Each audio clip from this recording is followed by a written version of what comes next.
Thank you all for coming. I'm Terrence Washington. I'm here at the National Gallery in the Academic Programs Department.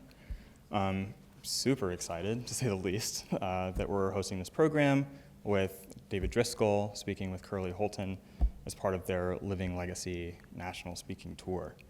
Curlee's going to do a much more substantial introduction of David right after this, but just as a much less experienced art historian, I want to say how amazing it is to be able to spend time with David, who, thinking about the sort of stars that I sort of have come up thinking about in art history, Faith Ringgold, William T. Williams, Jacob Lawrence. David, as an artist, obviously keeps their company. And then, as an art historian, has been part of putting them sort of into the constellation I get to look at every day, which is pretty great. I'll introduce Curlee very quickly, and then he'll come up and we'll get started. Curlee Holton is a highly regarded professor, painter, and master printmaker, and he has exhibited his work all over the place, all over the world. His paintings, drawings, and prints are held by major museums and collections in the US and abroad. He earned his master's in fine arts from Kent State with a concentration in printmaking, and his bachelor's from the Cleveland Institute of Fine Arts in drawing and painting.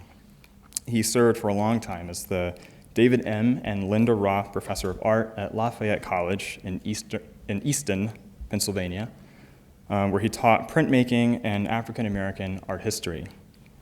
There, he founded in 1996 the Experimental Printmaking Institute with a vision to provide artists with the time, space, materials, and professional support to create new work. And in 2014, he was appointed executive director of the David C. Driscoll Center for the Study of the Visual Arts and Culture of African Americans and the African Diaspora at the University of Maryland, College Park. Please welcome Curlee Holton.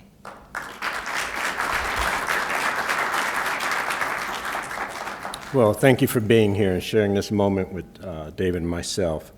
I'll tell you a little bit about the Driscoll Center. You can see the slide up here. Many of you are familiar with the Driscoll Center and our programs. And Driscoll Center is unique in many ways. One way that is unique is one of the only research and study centers in the country named after an African American artist. And we are proud of that and proud of the legacy that David has passed on to us. And again, not only is it David's legacy, but it's a legacy of replenishing and expanding the field and appreciation of African American art. And some of you attended the exhibition that opened on Thursday, 15 collectors. I think you got a sense of our mission and how it manifests itself in the real world. So this speaking tour that I'm talking to you about was, of course, established at the Driscoll Center with a great deal of support from Larry and Brenda Thompson. And that support came about one evening. We were having dinner in Washington, D.C. with Dr. Everett and her husband, Ralph. And we were talking about Howard University, David working and being mentored by Lois Mailou Jones and not Hal Woodruff, but James Wells and James Porter. And he shared with us a lot of stories that, no one knew about, especially stories that aren't written down in the history books, which is intriguing to me. And at the close of that conversation, my role was to provoke David a little bit and bring that information forward. As the Thompsons mentioned to me as we were about to leave the restaurant, that if we decided to do a tour of David's conversations and to do talks about it, they would underwrite it. So we proposed that we do 12 talks around the country. I think we've done 5 so far, and we have a scheduled talk at Houston Museum of Art, New Orleans, University of Delaware, not University of Delaware, but Delaware Art Museum, and a number of others. But let me tell you a little bit about David before I bring him up, when you talk about personal stories. I met David in 2003. I was introduced to him by Riley Temple. I don't know if Riley's in the audience, but I did invite him. I was a professor at Lafayette College, and Riley said to me, who was on the board of trustees, why don't you bring a David Driscoll to Lafayette? So I invited David, and he agreed to come. So we began to work in 2003 on a series of prints, and we've produced over 50 editions since 2003. But what we did also was promote his work internationally, because I had studied in Latin America, and it was important. I had shown in Japan, had a gallery that represented my work in Japan, so I thought it would be great to show David's work. So we arranged for an exhibition of David's work in Oaxaca, Mexico. Now, I refer to David as the super duper maestro. So let me tell you how he got that name. We're in Oaxaca, Mexico, being hosted by Rolando Rojas, a very prominent artist who also owned a gallery and a restaurant, and so he hosted the exhibition. Now, when this exhibition opens, the way it formally happens is there's a big red ribbon in entrance of the gallery. We all stand outside. The audience, the crowd gathers, dignitaries speak. The mayor was there, Oaxaca, and others, and they speak and pay homage to the arts and pay homage to the maestro. Well, the maestro, which is a sort of Spanish term of identifying an important teacher, an artist of distinction and great regard. So you're walking down the street and they will greet you and bow and say, "Good morning, maestro." So David was a maestro, we all know that. Well, during this event, I was standing outside and I turned around looking for David, and David was missing. David had slipped under the red ribbon, had gone into the gallery space, and they just had attendants in the gallery space and waiters. David's talking to everyone. I think he was drinking a little mezcal and juice, actually. He'll tell you he doesn't drink, but I think he had or tequila, I'm not sure which. And I realized he was inside, and this is not protocol. So I ran inside and got David and brought him out and said, "You can't do that, David. This is done a certain way. You have to wait until they cut the ribbon with you." So they finally cut the ribbon, and David goes in, and they're greeting him. And as you can see here, they're interviewing him. This is his first one-person international show, which was surprising to me. Now, he's been in a number of group exhibitions internationally, but this was the first international show. So our host, who I mentioned owned the restaurant, also had a private chef assigned to David. So each morning David would get up, the private chef would cook whatever David asked for, lunch and dinner. And David was asking for all kinds of exotic things. You know, David will take advantage of a situation if given an opportunity. So this chef was just cooking up a storm. I think this was the first time David had his own private chef, but we were having a great time. And so after that, those artists would not only greet David as maestro, but they called him the super duper maestro. So that's where that name came from, and that term. So David has done a lot outside of the U.S. also. This is a shot of David in Delphi, Greece. And I'll tell you a story about Greece and our visit to Greece, which is quite a story, and also San Jose, Costa Rica. If we have time later, I'll tell you those stories. But of course, beside the accomplishments internationally was David's continual achievement nationally. Of course, we all know his reputation as a scholar, as an artist. And a great story about how he got to Howard. I think he'll tell you that story. But just a little bit, he arrived at Howard because he was going to college. Didn't know you had to apply to be entered into college.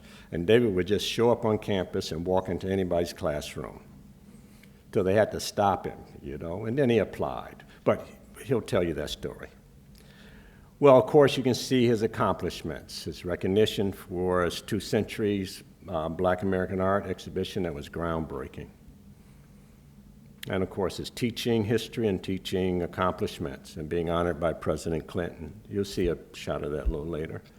So we are well aware of David's unique contributions. And now we have a shot of David working on one piece. This is a print he was working on. But David agreed to do the Living Legacy tour. Now, the primary reason for the tour, and I told you the reaction of the Thompsons, was to tell that story a story that's not necessarily in the history books, although he will talk about history and achievements, but to personalize it. And it was important to the Driscoll Center, and we consider David's story to be our greatest asset. We have a great library, great archives of David's papers, a great art collection. But for us, the greatest asset is David's story and how David lived his life, his generosity as a teacher, his humanity, and we try to create programming that reflects that. So David is, for us, a national treasure. So with any other delay, I'd like to bring up the super duper maestro.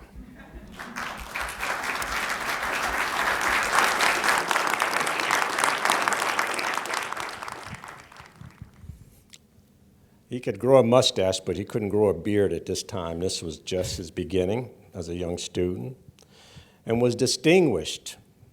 Even as a young student, his teachers would fight over him, whether he's going to be an artist, whether he's going to be an art historian. So I would like this conversation to be about his being a student and how he got to Howard, and then we can talk about achievements later on. Can you tell the story of getting to Howard? Well, I assumed, if I'm talking a little loud, you'll excuse me. I had a problem. I can't hear out of this ear for the time being. And I'll make it very short because many of you have heard this story before. But I attended a little four-room segregated high school in western North Carolina in Appalachia. And we had very fine teachers because at that time, in the segregated, certain parts of the segregated South, the state that you lived in would pay its black teachers to go out of the state to any graduate school that they wanted to attend to keep them from having to go to the University of North Carolina or any of the white institutions. So our teachers were very well prepared. One fourth grade teacher, for example, had a doctorate of education from University of Michigan. And so we were exposed to the very best, even within that system of segregation. But their notion to us was that if you don't like the farming and whatever was going on there, the way out of this, and this was also the philosophy of my father, the way out of this is through education. And so having that kind of experience, our teachers would say, you must go to college. So out of our little class of 24 people, 18 of us went off to college.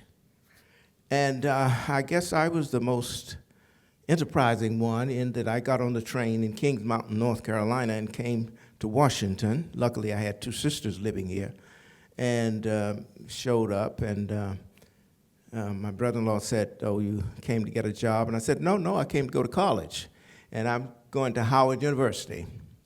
And the next day, I just walked up on the campus and tried to enroll, had my report card with me, and they said, no, school has been in session for 3 weeks, and you don't just come to college, you have to make an application. I said, well, I'm here, give me one. So that ensued, and finally they said, no, you can't just do this. And they said, if you go home and don't come back until January, we're on the quarter system, then we'll make sure that you're properly enrolled. I paid them no attention. I went on and sat in them classes. And I always say it was not the students in Greensboro who were the first set in as I was at Howard University. Well, anyway, when I finally got enrolled, and I won't make this any longer, I enrolled in history because I had the notion that I was going to become a history teacher. And in the second year, I decided that I would take an art course because I always had this great interest in art. Went over to Thurkill Hall, where the art department was located at that time, and enrolled in Professor James L. Wells' drawing class. And I was drawing one day, and a gentleman came in and looked over my shoulders and with an indication that I had some talent. And he said, what is your name? I don't know you. Are you an art major? And I said, no, I'm a history major. It was James A. Porter. And he said, you don't belong in history, you belong here. So I went and changed my major. And that's how I got to Howard University. That was the beginning of the story. That was the beginning. Yeah. Can you talk a little bit about studying with individuals like Porter, Lois Mailou Jones, James Wells, and others, the influence they had on you as a young artist? Well, we saw them as major artists, which they were. Washington at that time was still a segregated city, so you wouldn't see much of their work in the public domain. Lois Jones and James Wells were in the collection at the Phillips Collection. It was called the Phillips Memorial Gallery at that time. But you couldn't see any of their work in other institutions. And I often mention this to the credit of especially this institution, National Gallery of Art.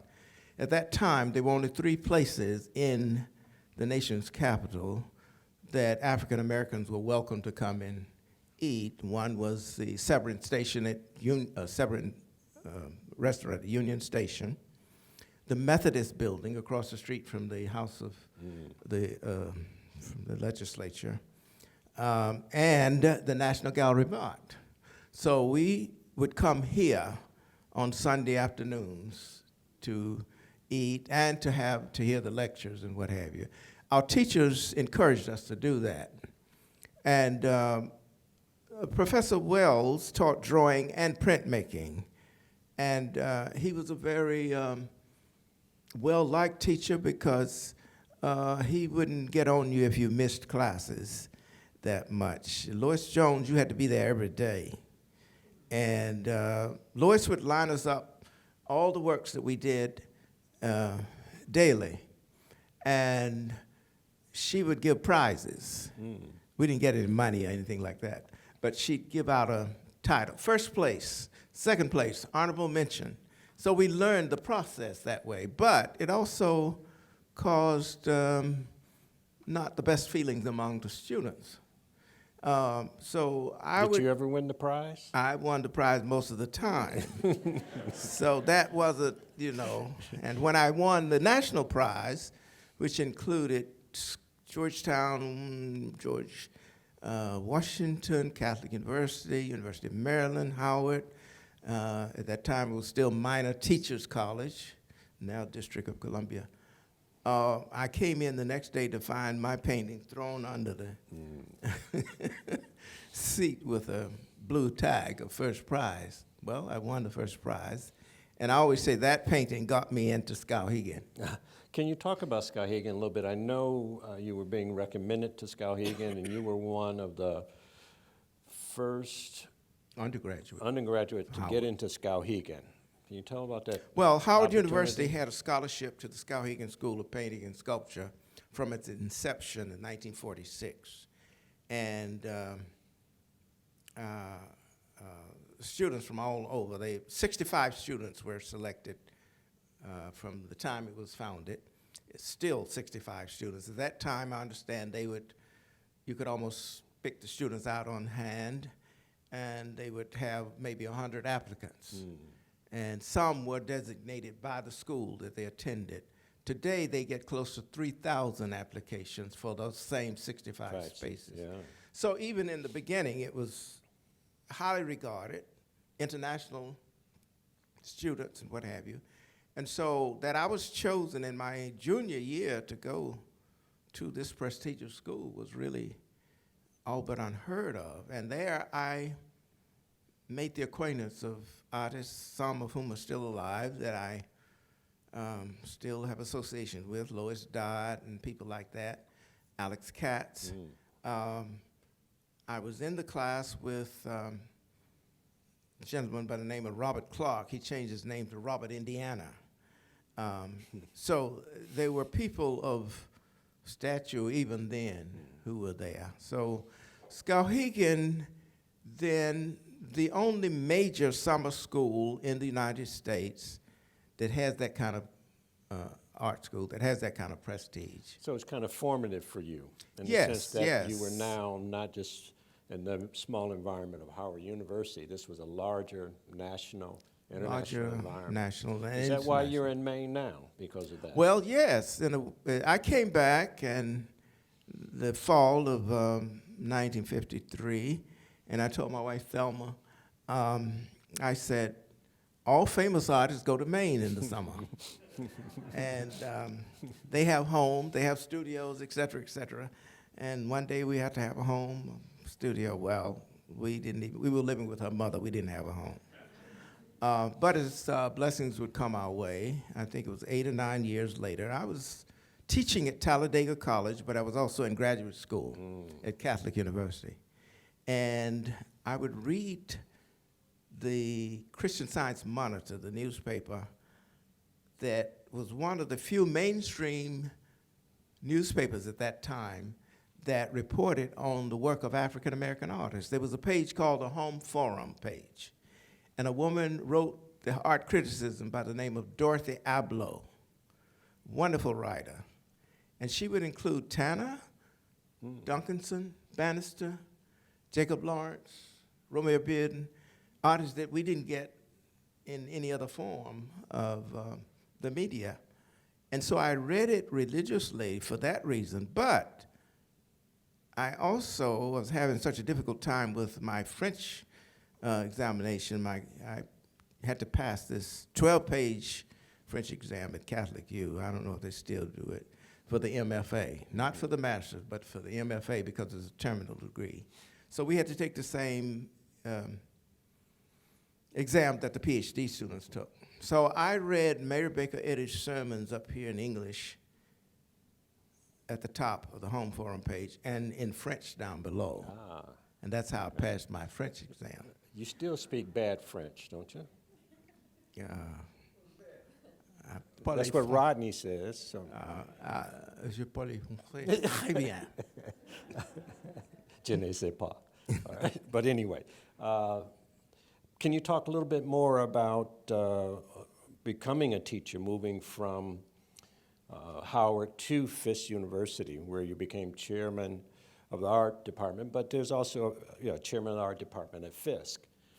Well, prior to that, I had taught at Talladega College. That's right, in Alabama. And even though I was the one-person department, I had to teach everything. And when they asked me ahead of time when I was applying, right out of college now, no master's, anything like that, can you teach painting? Yes. Can you teach graphic arts? Yes. Can you teach ceramics? Yes. I hadn't had a ceramics course. But I wasn't going to pass up the chance to get that job. Sure. Paid $300 a month. Say yes until you can afford to say no, right? Yes, indeed. So I studied, I kept ahead of the students by studying, and we would go out. We got to the point where we were good enough to go out in the countryside, dig the clay, process it. I'd order the glazes. We'd make up our own glazes. And one of our students, a gentleman by the name of Hans Bala from Pakistan, he was an economics major, but he took as many art courses as he could with us. And he had this great interest in ceramics and graphics. And he went directly from this program at Talladega with no major to the MFA program in Cranbrook. So we had concentration in areas of study that really were good. But strong. You were also trained very well. You trained in a very classical way. You told me that you used to have to grind your own pigments to make your own paint, so you understood egg tempera, you understood how to prepare. Fresco, all of those things. I taught a course called Methods and Materials of Painting, and I had that course with the famous paint manufacturer, Leonard Bocour, at Skowhegan in 1953. So I came back and instituted some of that in the program at Talladega. But when I came to Howard in 1962, Professor Porter allowed me to introduce that as a course of study. And a number of the artists, Washington artists like Lou Stovall, Sylvia Snowden, and many others, they took that course. And we would grind the pigments just like they did in the old days. We would do fresco painting, and we may have been one of the few schools at that time doing frescoes. Egg tempera. So I took them through all of that, and this particular view of students at Fisk in that class. So you were sharing this knowledge with these students, this background, this history, this understanding about the arts in a role that African-American artists weren't present. So you were carrying a responsibility. So I know you were down in Talladega, as you mentioned earlier. Can you tell me how the environment, how the community dealt with your presence? Didn't you tell me there were marches on the campus? by Oh, the yes. Well, Klan? that was in the 1950s. George Wallace was governor, and the Klan was very active in pretty much all of the counties around. And we had marches on the campus. They'd come through.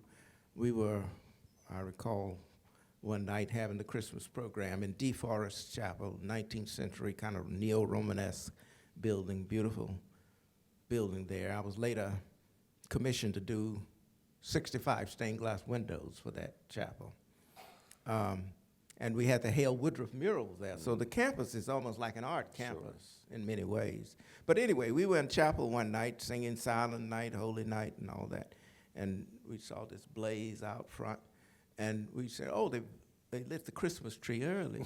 Well, the Klan had come and planted a cross in front of the chapel. And had only one security guard, and no telling where he was. So, but those were the days when those kinds of things happened. Yeah, and was it when you were at Talladega or at Fisk where you could only take African-American students to the museum one day a week? Was it Negro Day? Well, that was true pretty much of all of the museums in the South at that time. Hale Woodruff had broken the mold in Atlanta in the 1940s, but in the 1950s, when I went to, he could take his students from Spelman over to the High Museum. But when I went to Talladega in 1955, there was still only one day in the week when black people could go to the museum in Birmingham. That was a Tuesday. That was called Negro Day. And I have photographs of my having taken my students over there on Negro Day. In my class was a young man who later became a very famous minister, who was my minister at People's Church, Tony Stanley, Richard English, who became a dean at Harvard, dean at Howard, and a provost, Archie Epps, who became a dean at Harvard. They were in that class. I have pictures of them standing there in front of the museum. Well, yeah, that was a common practice all over the South, that one day a week. And the only whites you saw were either working in offices or the security guards, because there were no black security guards in those days. Now, was Clark previously at Talladega before Yes. you came? Yes. You taught for a while. Well, Clark had kind of shaken up things by challenging the University of Alabama when they had got borrowed works from the Metropolitan and other museums. This was, I think, around 1946 or 47, and may have been 48. But the people in those museums up north assumed that it was open to everybody. And, of course, they couldn't go at any time. And so Mr. Clark wrote to the director at the Cleveland Museum. At that time, I think it was Sherman Lee. Yeah, sure, Sherman Lee. Yes, and to the director at the Metropolitan Museum, and they all canceled their trips there and had the collections withdrawn.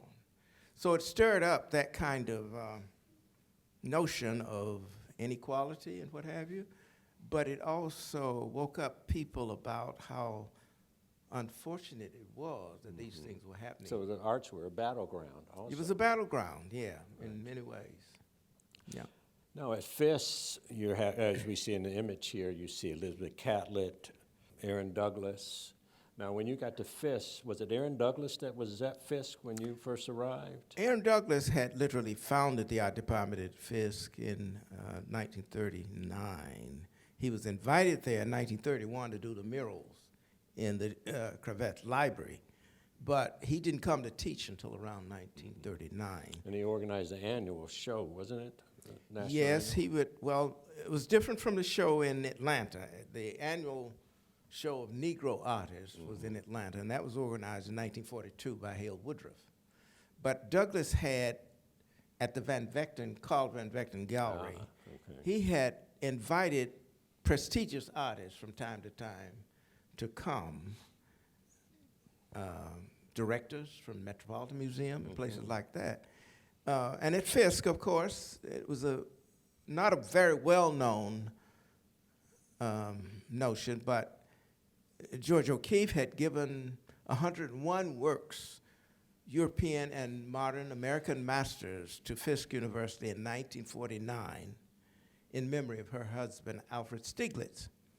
And so Fisk really, works like Blue Period Picasso, Cézanne, Renoir, et cetera, there were very few museums, period, in the South with that kind of representation. Now, Carl Van Vechten, my understanding is that he introduced Stieglitz and O'Keeffe to Fisk University as a possibility. And the Stieglitz gave out, about 6 collections to 6 different five major institutions. National Gallery, including the National Gallery. Chicago, Yale. Fisk was in that company. Fisk was in that company. I think in National Gallery they gave 1,600 photographs from his collection that was later shown as the first major one-person show of photography in the country was held here. But now with this the collection given to Fisk University was exceptional, and there was writings about why Georgia gave it to Fisk, and I think it was Stieglitz who said, Negroes need to have exposure to this art as well. It was very important. Now, I know you were in communication with Georgia O'Keeffe. I think there's a letter behind us that shows that. Can you give us some background on how that came about, your relationship with Georgia O'Keeffe? Well, when I left Howard University in 1966 to go to Fisk to be chairman of the art department and director of the gallery, I found things pretty much in disarray. They weren't very well kept. Actually, when Ms. O'Keeffe was there in 1949, she had marked on the linoleum floor in the Van Vechten Gallery where she wanted every piece to go with a red mark. And when I arrived there, that red mark was still there. That had been waxed over. Right. Well, there had been no conservation. The works needed conserving. And, they were just in pretty bad condition. So, in 1966, I got busy writing to different people, the Wilderson Gallery in New York, saying, if we can have a benefit, would you support us to raise money to restore the works, et cetera? And they said, sure. So I got in touch with Miss Doris Bree, who was Miss Keeffe's assistant, and said, the Wilderstein Gallery will sponsor this for us. We'd like to have X number of the works in New York at a given time. And Ms. Bree said, well, you have to go back and read the deed of gift. The works can't be loaned. And obviously they weren't supposed to be sold, anything like that. So I made a plea saying that these works are in bad condition. We need to do something about it. So I wrote to Ms. O'Keeffe and told her my plan. And of course, this letter came back, it's like the works don't improve with travel and so forth and so on. So the answer was no, nothing could be done. You told Georgia O'Keeffe no? No, she told me no. Okay. And I said, well, we've got to do something. So 2 years later, I get a letter from Ms. Bree, a call from Ms. Bree saying, Ms. O'Keeffe is planning to have a major retrospective at the Whitney, and she would like to borrow Radiator Building. And I asked her to put it in writing and so forth, like she had done for me. And I responded by saying, my dear Ms. O'Keeffe, I must remind you of the stringency of your gift. Regrettably, the works can't travel. Well, that, of course, caused her to say, have him come to see me And that was my plan. That was your plan. Yeah. So she always stayed at the Stanhope Hotel across the street from the Metropolitan Museum. And in one room, nobody stayed in that room but Miss O'Keeffe. So I went up in 1968 and to see her, and she and Miss Bree, and she was wearing the typical black dress, white collar, the medallion, and it said, "Okay." And I had, I said, "Oh, this is a beautiful medallion," and so forth. She said, "Oh, you like it?" She said, "Sandy made it for me." Luckily, I knew who Sandy was, Alexander Calder. It said, "Okay." So I think she was impressed with all the little trivia that you knew. Yeah, and so forth. You She were said, prepared "Well, you for like this." it. Someday, maybe I'll give it to you someday." And Miss Bree stood up 6 feet 4 inches and said, "Miss O'Keeffe, we're giving away nothing today." And I thought, well, I've got to work out some way or another to get something, because I came here to Can't go back bargain. home empty. Yeah, right. I said to her then, I said, "Miss O'Keeffe, you were ahead of your time in so many ways, activists, women's rights, et cetera, et cetera." I said, "And you gave those works to a black school in the South in 1949? I said, "This was amazing." And I said, "But you didn't endow them. What did you expect going to happen to them?" Mm-hmm. And she looked at me and she said, "You got guts." She said, "But I like you." She said, "What do you want from me?" And I had my speech together. I said, "I need $50,000 immediately and I'll go to the National Endowment for the Arts." I said, "Dr. John Spencer has already told me that he would go to his discretionary funds and match whatever I can get from you." And she turned to Miss Bree and said, "Doris, I want a check for Mr. Fisk tomorrow." She forgot my name, but Didn't matter, right? didn't matter. And the check came special delivery about 3 days later. And of course, I got in touch with John, and he followed through, and we got the works conserved for the very first time. It's amazing. Felreth Hines was her conservation specialist, and she wouldn't let anybody else work on her works or anything in the collection. So he came down and did the He work. came, got the works, and worked on them. Now you're about to go back to Washington, right? You're coming Yes. back to Washington, Howard University, Right. chairman of the art department. No, No? associate professor. Associate professor, I'm sorry. And you're working with students and you're involved. But I became acting chairman in Professor Porter's Acting absence. chairman when Professor Yes. Porter passed. Can you talk about that, returning from the South, coming back to Washington, D.C. and Howard University? Well, it was in a way like coming home in many ways. And Fisk had really given me my start to do both art and scholarship. And I had done the 2 centuries of Black American art for the Los Angeles County Museum of Art. The publication, it had widespread distribution. So people then kind of, got to know that I was interested in both areas. Mm-hmm. On 2 special occasions, I chaired the Department of Art in Professor Porter's absence. And then when I left Howard in 1966 to go to Fisk, that's when I brought in artists like Jacob Lawrence, Romare Bearden, Palmer Hayden, and did catalogs of their works. And this hadn't been done before, with the exception of group shows for the most part. Charles White, we had the Toussaint Louverture series there by Jacob Lawrence, and I would invite the artists down. We had an artist in residence program, and these artists would come for like 3 days. But then we also had sponsorship from the Rockefeller Foundation, where an artist could come for a whole year. So Walter Williams came, Carlton Moss, the filmmaker, came from time to time. Jake Lawrence came as a visiting artist for like 3 days or so forth. But it was a very vibrant program, a very good time for artists. And up until recently, I think some of the artists who came, there was never a publication on their work prior to that. I think you also were giving some of these artists their first academic or formal position at a university, didn't you? I think you told me you gave Martin Puryear his first position at Fisk University. Was it Martin?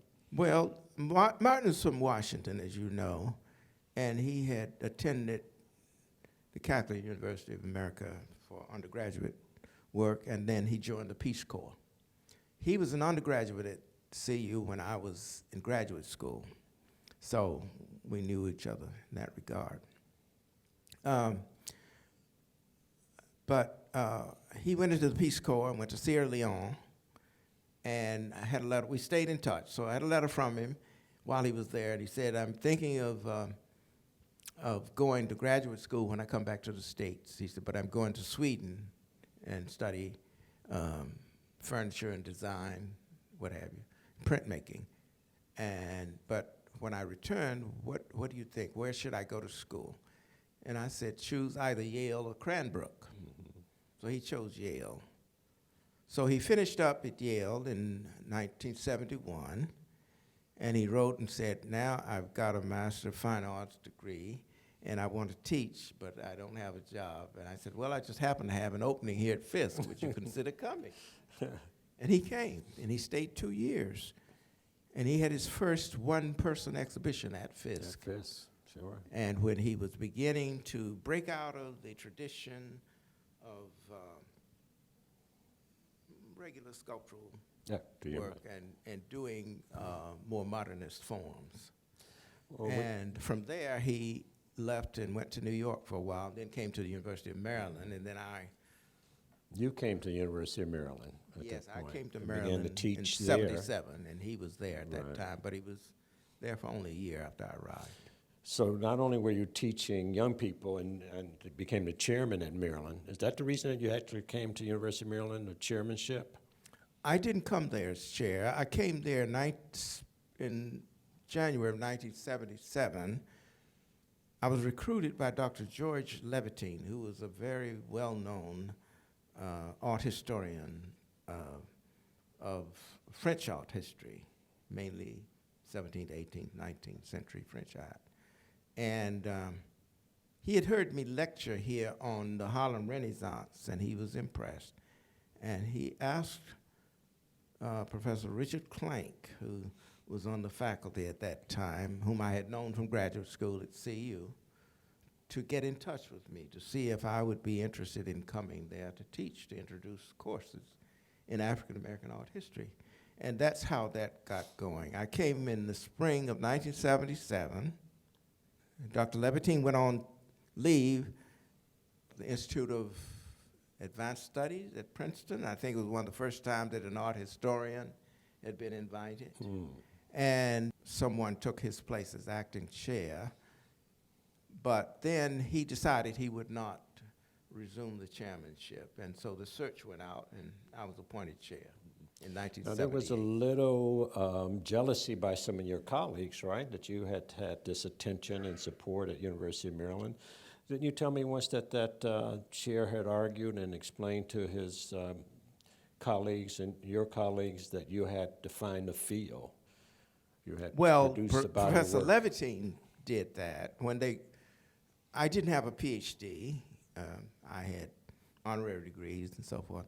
But there was some concern about my teaching PhD students. And Dr. Levitine came to my defense, and he said, if this man were at Harvard, you wouldn't even ask what kind of degree he had. He said, he's defined the field. And how many of you have defined the field? That was So the end of that, huh? That kind of took care of that. Good. These are some images that are up about your work with students and your teachers at the University of Maryland. How did you find your experience coming back to the D.C. area and Maryland after being away for quite a while, but also the institutions and the reaction to the work of African American artists? Now, you have produced a large body of work. catalogs, essays, and 2 centuries. So you were impacting institutions, and institutions were now understood that they had to acquire those works, acknowledge those works, and document those works. How did you find the Washington, D.C. environment in regards to those issues and concerns? Well, there was a welcoming attitude in many ways because, remember, I'm patterning my introduction of the studies at Maryland after what I've learned at Howard University. Now, Howard is still doing exhibitions of African American artists, so it wasn't an estranged area. So when I introduced the courses on the undergraduate level at the University of Maryland in 1978, students enrolled. And the word kind of got around that, you know, there was a new area of study within the American art curriculum. It was never separate. Elizabeth Johns was over the American art at that time. And she was very, very cooperative and helpful. And students who had taken the courses on the undergraduate level then said, well, we'd like to take these courses on the graduate level. And that's when the discussion ensued about, Sure. you know, I don't have a doctorate, and why am I teaching PhD and master's students? Well, that blew over, and students started coming. One of the first students we got on the master's level was a young lady by the name of Renee Eta from Oberlin College. And she told me a year or so ago how she chose Maryland. I had gone to the Toledo Museum of Art in the 1980s to deliver a lecture, and she came from Oberlin. And she said she decided she wanted to be like that man teaching this course. And so when she found out that I was teaching at Maryland, she came and enrolled, and she went all the way through the PhD. Well, there were other students like that. Yeah, I know a few of them that had been inspired by your Adrian career. Charles, Talisa Fleming, and many curators. others. At one time, I think we probably had the lead in producing PhD students in the field of African American art history. When you look back, though, how do you think about that in the context of what's happening with African American history now? This is sort of a divergent, but that you were working on that foundation, making those arguments, trying to get these artists recognized, Claude Clark, Jacob Lawrence, all of them recognized. And now when you come back, and I think you employed Sam Gilliam for a while at the University of Maryland. Sam came and taught for us. Keith for Morrison about 3 you years. employed. Yeah, and, Keith Morrison, Stephanie Pogue. So these artists now have received acclaim and recognition, and in large part due to your efforts to open that canon up.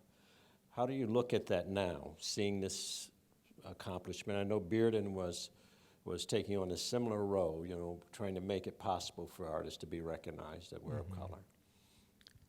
Well, it wasn't easy, and it was the only institution in the area at that time that was bringing these students in on that particular level.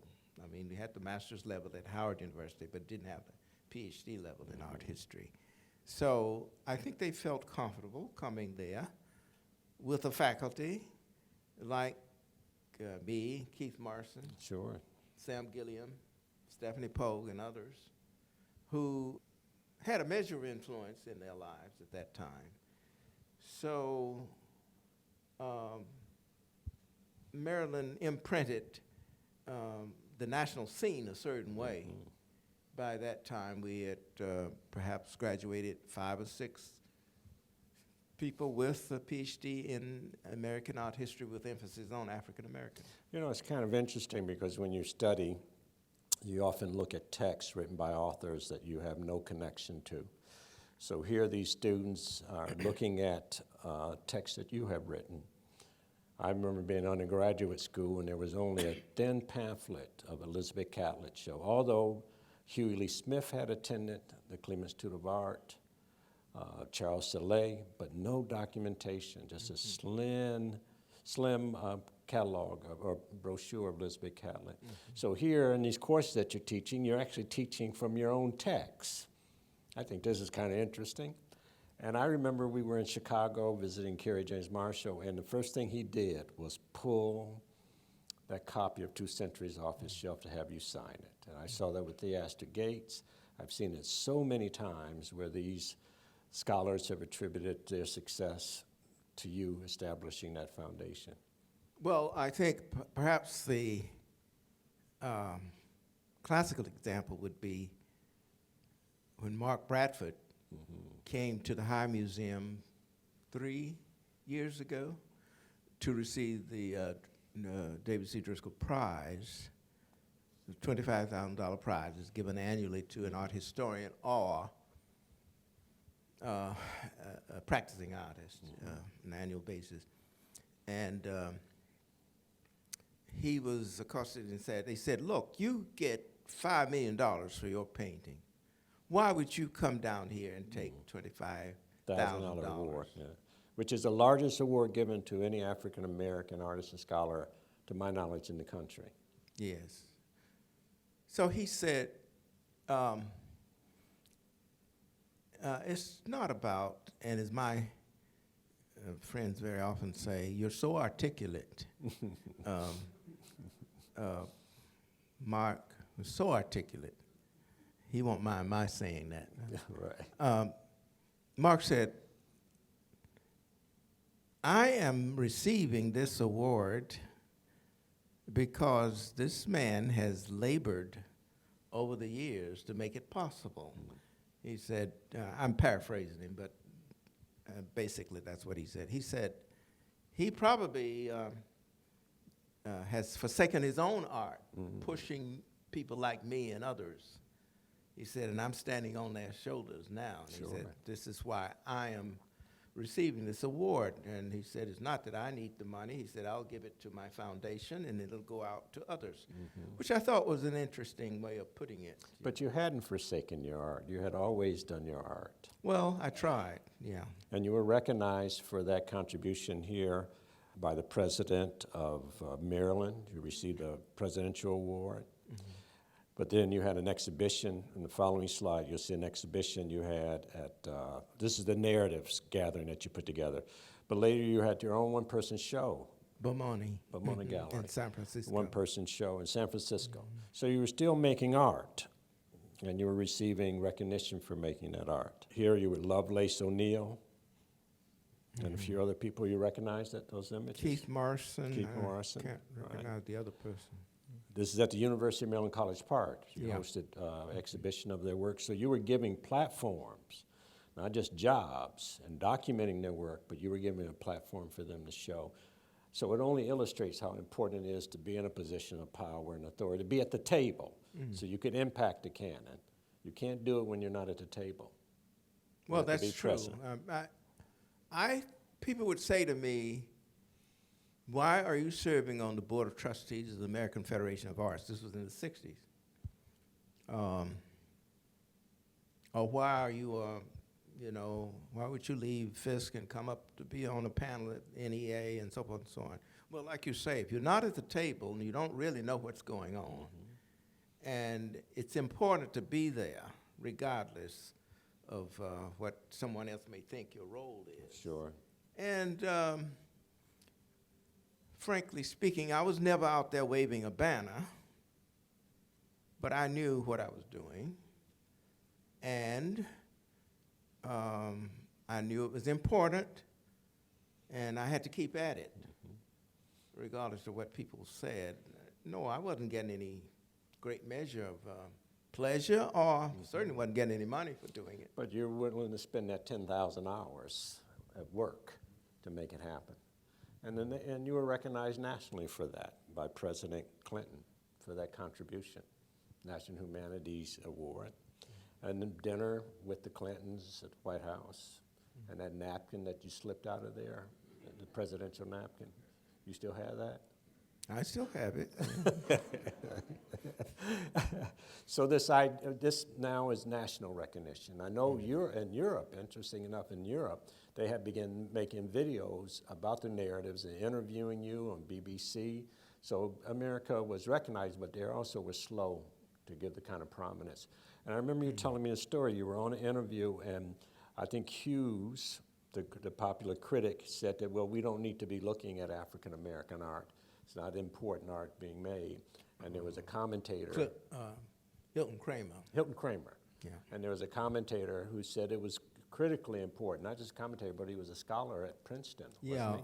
Sam Hunter. Sam Hunter was Bob Madison's teacher, but he stood and said, no, this is important work. Yeah, Hilton Kramer and I used to have our ups and downs.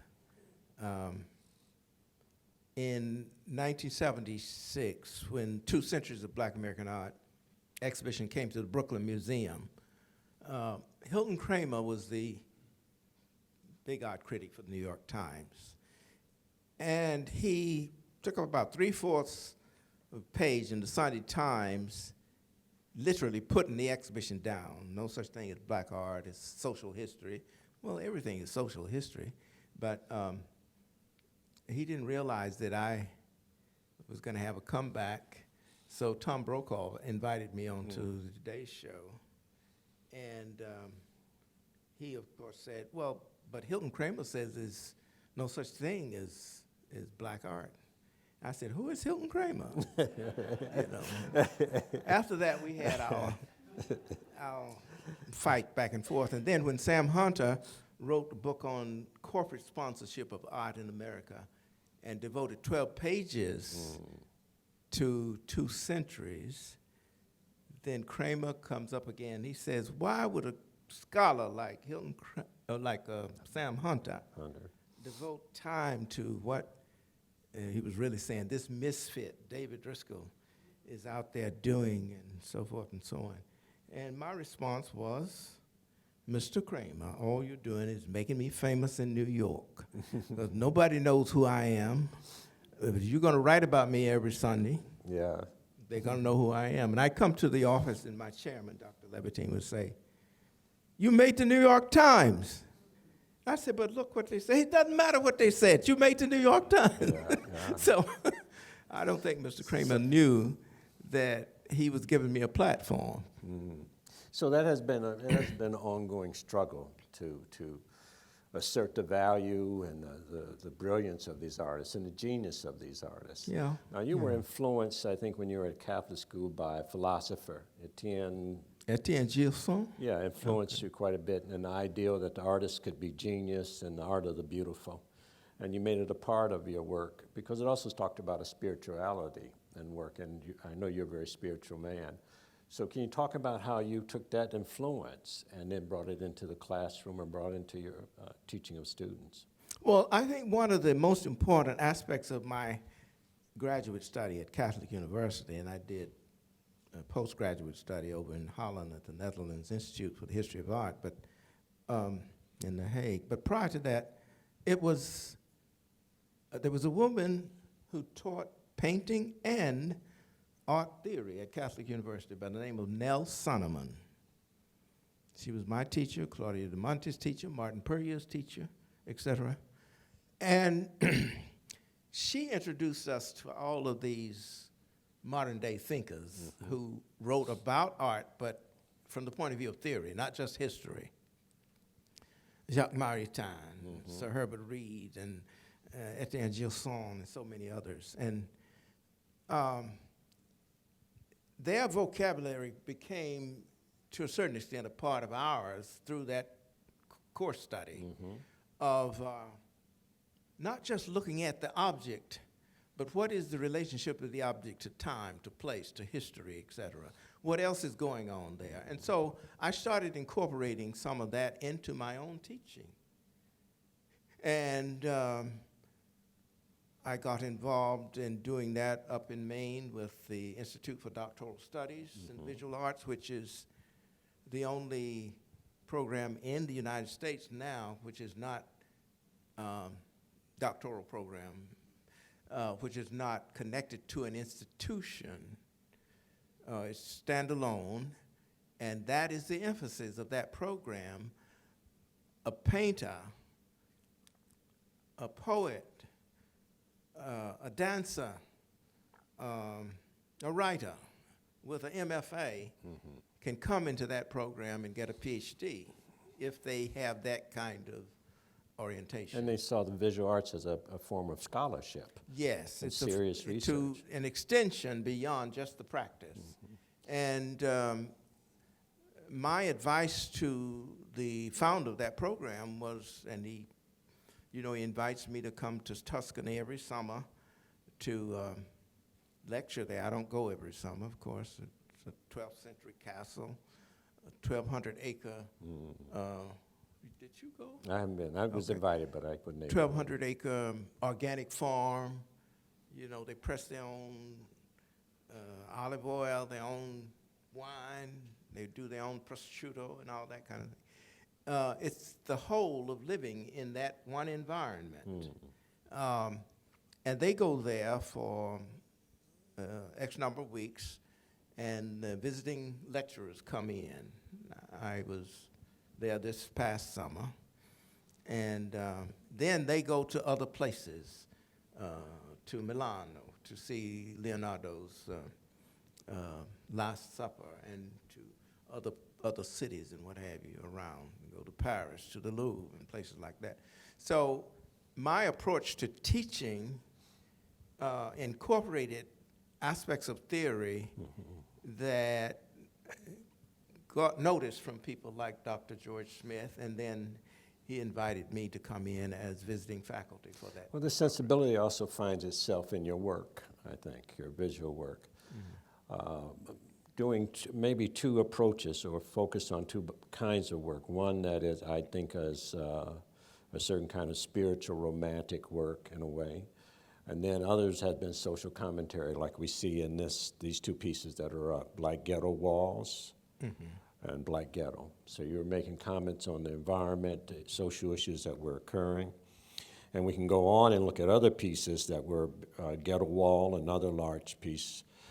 And these have been receiving a lot of attention, these works. And I've seen them in Miami at Art Basel. But at the same time, you are pursuing works that are more investigation of aesthetics. So it's one thing you learn in a school of arts is that oftentimes it's important to choose an inanimate object, an object that gives you no information at all, and that you interpret that object. You bring information to that object. So these are the green chair, an antique chair. The chair is not sending you this information. No, but I've gone from one series of works, everybody knows about the pine series. I labored with these pine trees because I didn't want to paint people. The people were, were being pretty rough. Yeah, this is pines and Falmouth. But the trees were so willing to be available in partners, After I did, in 1956, Behold Thy Son, as a symbol of the hate, the death of Emmett Till, I just felt like I didn't want to paint any more people.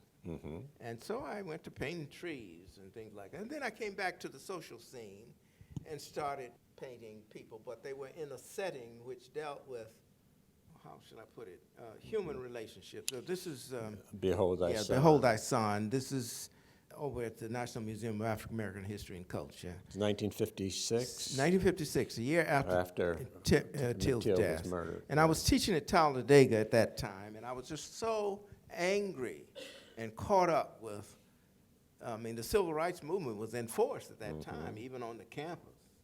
We went over to Anderson, Alabama, and protesting, and the people came out with chains and broken bottles and shotguns and things. It's unbelievable how those things were happening. So I come back and I see this out of my own religious experience of the cross, the burden that the African American has. This is what we are up against. And yet, this is a powerful statement about who we are and how we have changed America.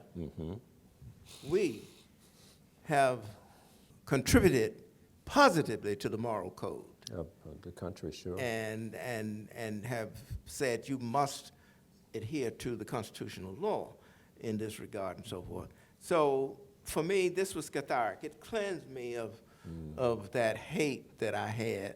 I had studied 3 years earlier with Jack Levine up at Skowhegan, and I was still interested in social commentary. He was known for it in his work. But I learned later that that was not the answer for me. That maybe even a filmmaker could do it better, a writer could do it better. And so I kind of moved on to And other you know, you're asking a work of art to be an instrument of social change, and that's a lot to put on ask of a work of art. Plus, it's static. It doesn't change. It's forever there once. But that's been one of the challenges is for the art world to recognize that African American artists, like all artists, have not only a concern about social issues and issues of identity, but they're dealing with a sense of their own emotionality, their existential reality, their being in the world. What does it mean to be a human? My emotional reaction to an event or a situation. It's almost like there's no belief that African Americans could be that dynamic in their personality, that they can only paint an image that has something to do with the social dilemma of being black in America. Well, it's far more complicated. I think Martin Puryear is an example of an artist that will not be restricted to that conversation. He transcends that conversation. Well, Lois Jones used to say, up until the end, she said, yes, I'm a proud African-American artist. And I think I've made my contribution and so forth. She said, but I would just like to be an American artist. I just like to be human. And you are a humanist. I mean, we've talked many times about your connection to this sense of humanity and the humanity of students, that students have potential, individuals have potential, and that potential needs to be nurtured and encouraged. And you have a firm faith in the potential of your fellow human. I've noticed that about you, and it probably makes you an exceptional teacher because of that embracing of that value. Now, this is another Big Pines. But before I go forward to Japan, there's another Big Pine. But again, this is the argument I'm making, that there's a pine tree near your home, I imagine, in Falmouth. You're surrounded by pine trees. But the pine tree is not giving you that color. It's not giving you that light reflection. As a creative artist and a creative genius, you're imposing that on that vehicle. The vehicle is the pine tree. But there's a great lesson in art. If you want to know what an effective work of art is, it has three elements. One is called design. That is the subject, the assignment. What am I looking at? I'm looking at a still life. The second is modulation, how that particular artist has affected that still life, chose palette, color, chose technique.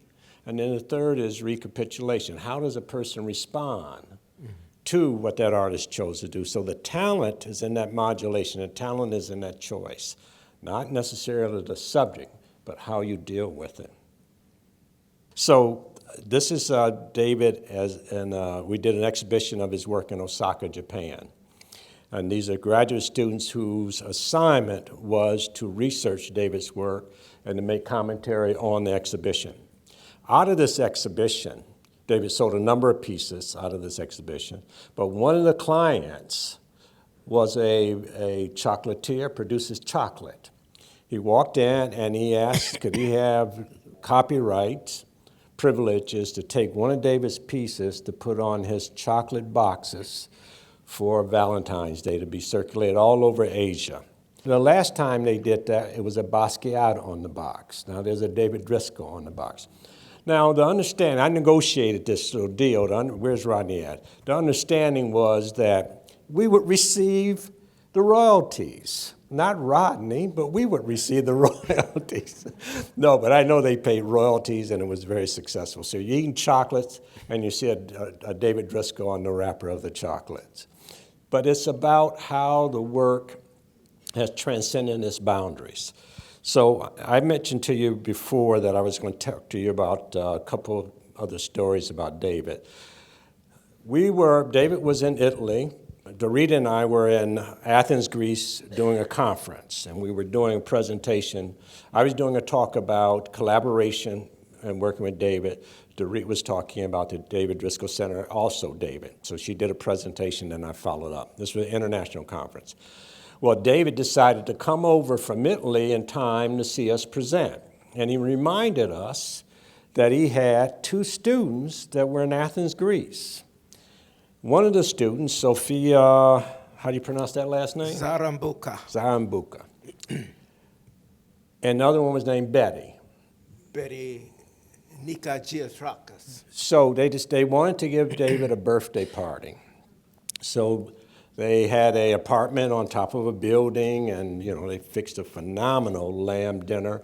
And we're looking at the Acropolis just across, lit up at night. And what we find out is that Sophia is an illustrator of note, children's books. She brought out her journal from being a student at 1961, I think it was. She was beginning as a student at Howard University. She and David and other students had participated in the March on Washington in 1963. He had his students out there, and she had made a drawing of David in that march. That was amazing that was happening, but he's connecting with his students. Now, we're amazed at how these students got to Howard University.